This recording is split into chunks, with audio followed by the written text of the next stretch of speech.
आज काश्तकारी काफी घाटा को सौदो होतो जा रह्यो छे और किसान पारंपरिक खेती के अलावा दूसरी फसल भी बहु है, लेकिन उनमें भी घाटो ही सामना हो जाए। आज हाईटेक उद्यानिकी होगी, यानी नर्सरी लगाई जाओ और नर्सरी का माध्यम से जैसे फल बगीचा उसको भी काश्तकार एक आमदनी प्राप्त कर सके छे।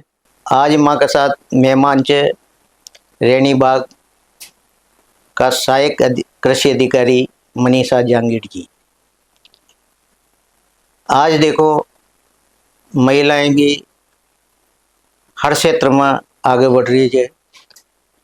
महिला को खेती से शहरी महिला को खेती से जुड़ाओ और वो कृषि अधिकारी के रूप में आज काश्तकाराना समझा रही है।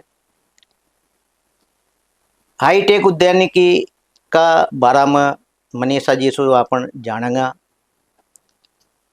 और ये नर्सरी डेवलपमेंट का बारे में आपका तई बताओगी। तो आओ बात करें जहाँ सहायक कृषि अधिकारी मनीषा जांगीड़ जी से। मनीषा जी आपको घणो घणो राम राम। धन्यवाद। मनीषा जी पहली तो मांग काश्तकारां ताई आप बताओ आप रबाड़ा खां का जो पढ़ाई लिखाई था कि कहाँ हुई और आप महिला जो उसके साथ साथ मतलब गाँव में जा खेता में मतलब काश्तकारां की समस्या सो रूबरू हो जो बताओ माँ काश्तकारां। राम राम सभी किसान भाइयों को। मेरा नाम डॉक्टर मनीषा जांगीड़ है और मैं मूलतः जयपुर जिला की रहने वाली हूँ, परंतु मेरे पिता सरकारी नौकरी में कार्यरत थे। इस कारण सदैव ट्रांसफर की वजह से हमें बाहर ही रहना पड़ा और लगभग 20 से 25 साल हमें हुए हम हाड़ौती क्षेत्र के अंदर ही रह रहे हैं। और रही बात मेरे शुरुआती शिक्षा मेरी बूंदी जिला से हुई है। तत्पश्चात मैंने अपनी ग्रेजुएशन एग्रीकल्चर के अंदर श्री कर्ण नरेंद्र कृषि महाविद्यालय से की। तत्पश्चात एमएससी मेरी हॉर्टिकल्चर से, जो कि उद्यान विभाग विशेषज्ञता है। इसमें मेरी Rajasthan college of agriculture Udaipur से मैंने मेरी एमएससी की और उसके बाद में पीएचडी के दौरान मैंने सर्विस मेरी ज्वाइन की थी और मेरी पीएचडी जो है वो सर्विस में रहते हुए ही कंप्लीट की।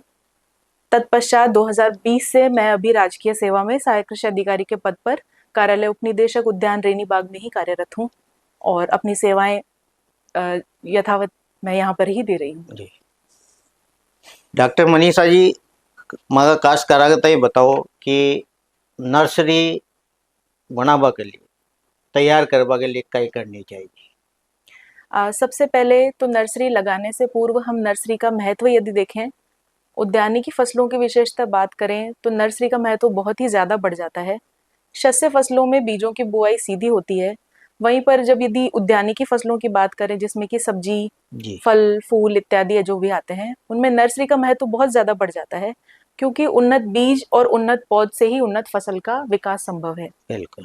ऐसे में ट्रू टू टाइप जिसे हम कहते हैं, इसका मतलब जिस भी किस्म के जो भी गुण हैं वो किसी पौधे में पूर्णतः कैसे आ पाए, इसकी जो श्योरिटी है वो हमें उससे मिलती है कि ये किस नर्सरी में उत्पादित है। अतः नर्सरी का महत्व मुख्यतः यही है कि सबसे पहले हम जिस किस्म का भी पौधा चाह रहे हैं, भले ही सब्जी हो या फल हो या फूल इत्यादि हो, उसके अंदर हम उसका अधिक से अधिक फायदा तभी ले सकेंगे जबकि उसका हमें सच्चा पौधा प्राप्त हो जिसके की गुण बिल्कुल उसके किस्म से मिलते जुलते हैं। बिल्कुल। नर्सरी स्थापना की यदि बात करें, नर्सरी स्थापना के अंदर जो मुख्य बिंदु ध्यान रखने के हैं वो सबसे पहले उसके स्थान का चुनाव करना। बिल्कुल। नर्सरी का स्थान का चुनाव जो है वो इस बात को ध्यान में रखते हुए होना चाहिए कि वो जगह शहर से कितनी दूर है। इसके अलावा वहां पर उचित प्रकाश की उपलब्धता, मृदा की जो गुणवत्ता है, मृदा एवं पानी की गुणवत्ता वहां पर भली भांति सुनिश्चित होनी चाहिए ताकि अनवरत क्वालिटी पानी और मिट्टी वहां पर अवेलेबल हो सके ताकि रोग मुक्त पौध उसकी तैयार की जा सके। बिल्कुल। इसके अलावा दूसरी बात करें तो पीएच मान जो मृदा का है वो लगभग 6 से 7.5 पीएच उसका मान मृदा का यदि होगा तो वो एक लंबी रेंज के जो पौधे होते हैं उन सब के लिए उपयुक्त रहता है। इसके अलावा मृदा की जो विभिन्न तैयारियां हैं वो भी अकॉर्डिंगली उसमें की जानी चाहिए, जी जिसके अंदर की सौर निर्जमीकरण और एक मृदा का जो सोलराइजेशन जिसे हम सौरीकरण कहते हैं, ये कुछ तरह की प्रैक्टिसेस हैं जिसके माध्यम से हम मृदा के अंदर कीट और व्याधियों के प्रकोप को कम कर सकते हैं। जी। डॉक्टर मनीषा जी, कई काश्तकार जो मतलब पौध लगावो चाहो जे वो आना मतलब पौध की जगह शू लेनी चाहिए, क्योंकि बहुत सा प्राइवेट नर्सरी शू ले ले लेकिन पतो लगे जे फल भी ना पाओ, तो आपका विभाग कई मतलब सजेस्ट करे चाहिए। जैसा कि हमने कार्यक्रम के शुरू में ही कहा कि पौध हमेशा ही ऐसी जगह से लेनी चाहिए जहां पर उस किस्म के ट्रू टू टाइप पौधे उपलब्ध हों। राजकीय नर्सरी की यदि बात करूं तो कोटा जिले में इस वक्त राजहंस जो नर्सरी है, जी राजस्थान हॉर्टिकल्चर नर्सरी सोसाइटी, इसके अंतर्गत पूरे राजस्थान राज्य के अंदर नर्सरियां स्थापित हैं विभिन्न जिलों में। कोटा जिले की यदि बात करें तो यहाँ पर कार्यालय उपनिदेशक उद्यान रेनीबाग के अंतर्गत एक नर्सरी संचालित है, और इसी के अलावा सेंटर ऑफ एक्सीलेंस सिट्रस के लिए जो है नींबू उत्कृष्टता केंद्र नानता, वहां पर भी एक नर्सरी राजहंस की स्थापित है। ये दो नर्सरियां राजस्थान हॉर्टिकल्चर नर्सरी सोसाइटी से रजिस्टर्ड हैं। इसके अलावा प्राइवेट नर्सरियां जो कि नेशनल हॉर्टिकल्चर बोर्ड नई दिल्ली से एक्रीडेटेड हो, जिनका पंजीकरण वहां हो रखा हो, ऐसी ही नर्सरियों से हमें लेना चाहिए।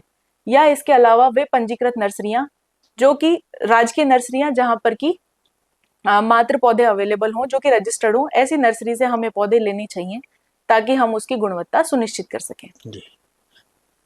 डॉक्टर मनीषा जी, जैसा काश्तकारों के पास कोई के पास 20 बीघा जमीन है, अब वो पारंपरिक खेती तो करे है, नर्सरी भी लगावो चाहो, बगीचो लगावो चाहो, तो कतई कहीं करनी चाहिए वास्तव में आमदनी बढ़ावा के हिसाब से। एग्रीकल्चर के विभिन्न भाग हैं जिसके अंतर्गत की कृषि, उद्यानिकी, पशुपालन और इसके अंतर्गत कई सारी और भी एक्टिविटीज आती हैं।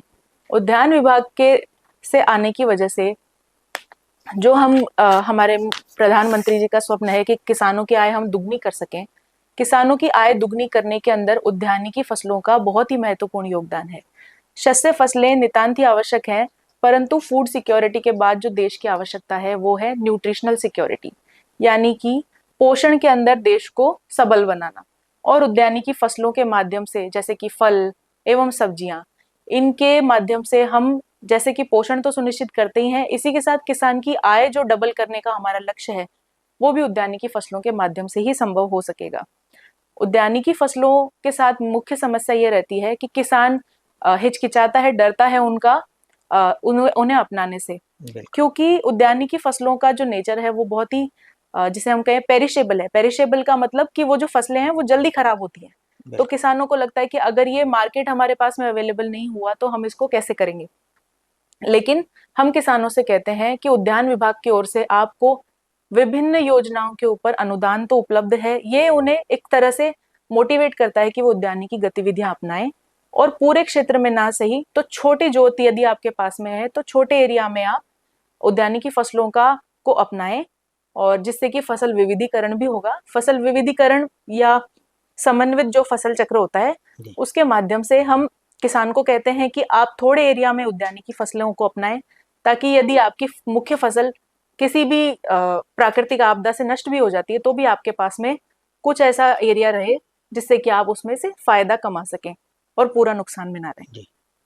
डॉक्टर मनीषा जी, अपना कोटा जिला में कहाँ कहाँ उद्यानिकी जो फसल है वो उगाई जा रही है, जिसमें काश्तकार आज संबल भी हो रहा है, आप तो जाता रहता होगा गाँव। जी जी जी, बताओ।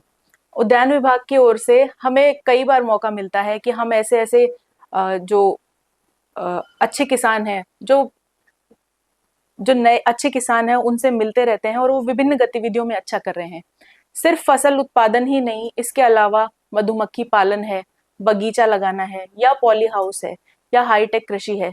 इनके माध्यम से किसान नवाचार के माध्यम से कई तरह के उदाहरण प्रस्तुत कर रहे हैं, और इन्हीं का उदाहरण हम अन्य किसानों को भी देते हैं। कोटा में यदि बात करें तो कोटा में रामगंज मंडी का एरिया है, वो संतरा के बगीचे इनके अंदर काफी ज्यादा प्रोमिनेंट है। इसके अलावा बात करें यदि शहरी इलाका या लाडपुरा के आसपास का जो क्षेत्र है उसमें किसानों का सब्जियों के प्रति रुझान बहुत बड़ा है, जिसके अंदर की हाईटेक कृषि अपनाकर पॉली हाउस के अंतर्गत बेमौसमी फल और सब्जियों की खेती करके वे शहर में ऐसी एग्जॉटिक सब्जियां पहुंचा रहे हैं जो कि कोटा के अंदर मार्केट में हम सोच भी नहीं सकते थे। ऐसी ऐसी सब्जियां किसान जब मार्केट में पहुंचाते हैं तो एक तरह से हमारे लिए भी मोटिवेशन का विषय रहता है और हम भी इसी तरीके से प्रोत्साहित होते हैं कि हम किसानों को अधिक से अधिक लाभ पहुंचा पाएं। डॉक्टर मनीषा जी, आपने जो हाड़ौती की जो मृदा है उमा की तरह को ज्यादातर फल पनप सके छे? ये हाड़ौती का जो क्षेत्र है ये बहुत ही समृद्ध क्षेत्र है, जिसे कि मिट्टी, पानी, इनकी उपलब्धता सदैव ही उपलब्ध होती रही है। उच्च गुणवत्ता की मिट्टी जैसे कि बलुई दोमट मिट्टी अधिकांश फसलों के लिए उपयुक्त है। इसी के अलावा सतत पानी की जो उपलब्धता है, इसकी वजह से भी किसानों के पास में एक अलग रेंज की फसलें, बगीचे, सभी प्रकार के सब्जियां और फल किसान इसके अंदर लगा सकते हैं। मुख्यतः यदि बात करें तो हाड़ौती क्षेत्र का संतरा और नींबू वर्गीय फसलें, इसके अलावा अमरूद है एवं अन्य जो बगीचा फसलें हैं, ये सभी यहाँ पर किसान आसानी से ले सकते हैं। सब्जियों के अंदर सभी तरह की सब्जियां यहाँ पर किसान ले सकते हैं। यहाँ की मृदा और जल की गुणवत्ता इतनी अच्छी है कि यहाँ पर सभी तरह की जो उद्यानिकी फसलें हैं वो किसान कर सकता है। डॉक्टर मनीषा जी, हाड़ौती का काश्तकारां के ताईं कई संदेश दे चाहो चाहो आप? मेरा संदेश किसानों को यही है कि शस्य फसलें हमारे लिए बहुत महत्वपूर्ण है, लेकिन उद्यानिकी फसलों को अपनाने से डरे नहीं। विभाग का हमेशा ही प्रयास रहता है कि विभिन्न अनुदान, प्रशिक्षण एवं फील्ड डे इत्यादि के माध्यम से हम किसानों को मोटिवेट कर सकें ताकि वो अपने कंफर्ट जोन से बाहर निकलें और उद्यानिकी फसलों में थोड़े एरिया में आप इन्वेस्ट करें, जिसमें कि मधुमक्खी पालन है, जिसमें कि नया बगीचा लगाना है, या प्रोटेक्टेड कल्टीवेशन जैसे कि पॉली हाउस है, शेड नेट हाउस है, प्लास्टिक मल्च है। इन विभिन्न योजनाओं पर उद्यान विभाग की ओर से अनुदान भी दिए हैं, तो इनको थोड़े एरिया में आप बिल्कुल करें। और यदि किसी तरह की तकनीकी सहायता चाहिए हो या अनुदान के रूप में अनुदान की जानकारी यदि चाहिए हो तो उद्यान विभाग हमेशा ही आपकी मदद के लिए रहता है।